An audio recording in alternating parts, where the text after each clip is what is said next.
आज करूयात अर्धा चमचाभर तेलामध्ये झटपट तयार होणारा हा पौष्टिक असा नाश्ता।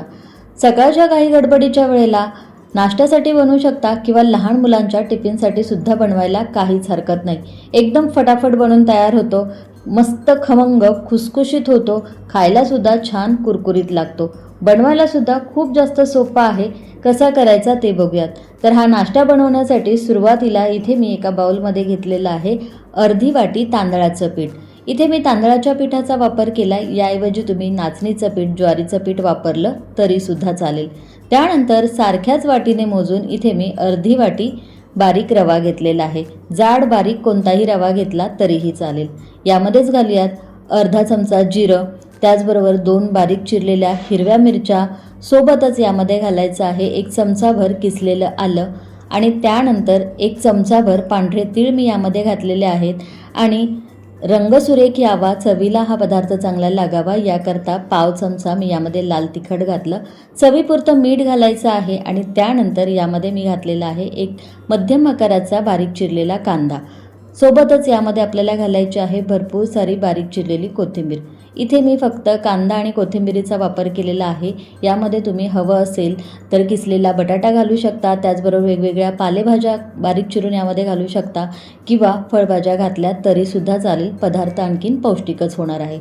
सगळं साहित्य घातल्यानंतर याला व्यवस्थित मिसळून घेतलं आणि ज्या वाटीने आपण तांदळाचं पीठ आणि रवा घेतलेला होता त्याच वाटीने मोजून मी यामध्ये सुरुवातीला बरोबर 1 वाटी पाणी घातलेलं आहे। खूप जास्त पाणी एकाच वेळेला न घालता थोडं थोडं करून आपण पाणी यामध्ये घालणार आहोत।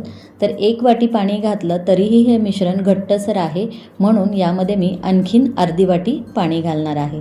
तर आणखीन अर्धी वाटी पाणी यामध्ये घातलं आणि याला पुन्हा एकदा व्यवस्थित मी मिक्स करून घेतलेलं आहे। छान असं हे बॅटर तयार झालेलं आहे। खूप जास्त पातळ नाही किंवा खूप जास्त घट्टसर नाही, थोडंसं हे दाटसरच आपल्याला बनवायचं आहे। त्यामुळे पाणी घालून हे मिश्रण मी तयार केलेलं आहे, पण यामध्ये आपण आहे ना रवा घातलेला असल्यामुळे रवा थोडासा भिजावा याकरता मी हे मिश्रण 10 मिनिटासाठी असंच भिजत ठेवणार आहे। तर यावर झाकण ठेवायचं आणि झाकण ठेवून 10 मिनिटं आपण याला थोड्या वेळासाठी असंच बाजूला ठेवून देऊ।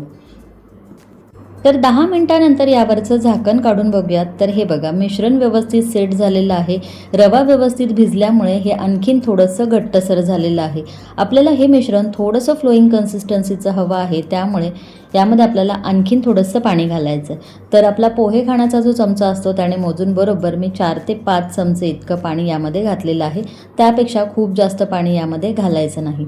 पाणी घालायचं, याला पुन्हा एकदा व्यवस्थित मिसळून घ्यायचं आहे। तर हे बघा, पाणी घालून व्यवस्थित मिक्स करून घेतलं आणि हे असं फ्लोईंग कन्सिस्टन्सीचं बॅटर तयार करून घेतलेलं आहे। खूप जास्त घट्ट नाही किंवा खूप जास्त पातळ आपल्याला हे बॅटर तयार करायचं नाही। आता लगेचच आपण नाश्ता बनवायला घेऊया। तर त्यासाठी इथे बघा, मी फोडणी पात्रामध्ये बरोबर अर्धा चमचा इतकं तेल काढून घेतलेलं आहे। हा नाश्ता मी फोडणी पात्रात बनवते, तुम्हाला हवं असेल तर तुम्ही अप्पे पात्रामध्ये हे बॅटर घालून याचे अप्पे तयार करू शकता किंवा एखाद्या पसरट पॅनवरती हे बॅटर घालून धिरडं तयार केलं तरीसुद्धा चालेल। तर हे बघा, फोडणी पात्रामध्ये मी साधारण 1 ते 1.5 पळी इतकं बॅटर घातलं आणि याला एकसारखं पसरवून घेतलेलं आहे। खूप जास्त जाड किंवा खूप जास्त पातळ याला करायचं नाही। आता यावर झाकण ठेवलेलं आहे आणि झाकण ठेवून साधारण एक मंद गॅसवरती 5 ते 6 मिनिटासाठी मी एका बाजूने छान खरपूस भाजून घेतलेला आहे।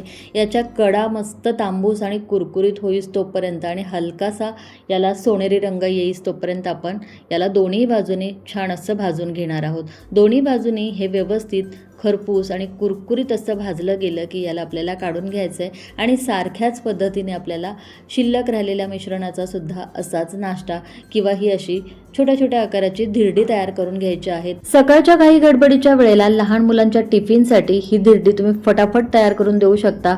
फक्त याला जर का आणखीन पौष्टिक करायचं असेल तर तुम्ही यामध्ये बारीक चिरलेल्या फळभाज्या, पालेभाज्या घालू शकता, ज्यामुळे नाश्ता अतिशय पौष्टिक बनून तयार होतो आणि मुलं सुद्धा नक्कीच याला आवडीने खाऊ शकतील। हा नाश्ता तुम्हाला जास्त कुरकुरीत हवा असेल तर याला थोडंसं जास्त वेळ मंद गॅसवरती भाजून घ्यायचं, म्हणजे मग याच्या कडा छान कुरकुरीत होतात आणि हे सुद्धा अगदी व्यवस्थित कुरकुरीत होईस तोपर्यंत भाजलं जातं। दोन्ही बाजूने बघा, उलटपालट करत मी चांगलं भाजून घेतलेलं आहे, म्हणजे मग दोन्ही बाजूने हे छान कुरकुरीत भाजलं जातं, खायला सुद्धा अगदी मस्त लागतं। तर अशा रीतीने हा नाश्ता इथे आपण अगदी फटाफट बनवून तयार केलेला आहे। तर हा नाश्ता तुम्ही दह्यासोबत खाऊ शकता, एखाद्या चटणीसोबत खाऊ शकता, सॉससोबत खायला सुद्धा काहीच हरकत नाही. झटपट तयार होणारा हा तांदळाच्या पिठाचा पौष्टिक असा नाश्ता तुम्ही फटाफट लहान मुलांच्या टिफिनसाठी सुद्धा बनवून देऊ शकता.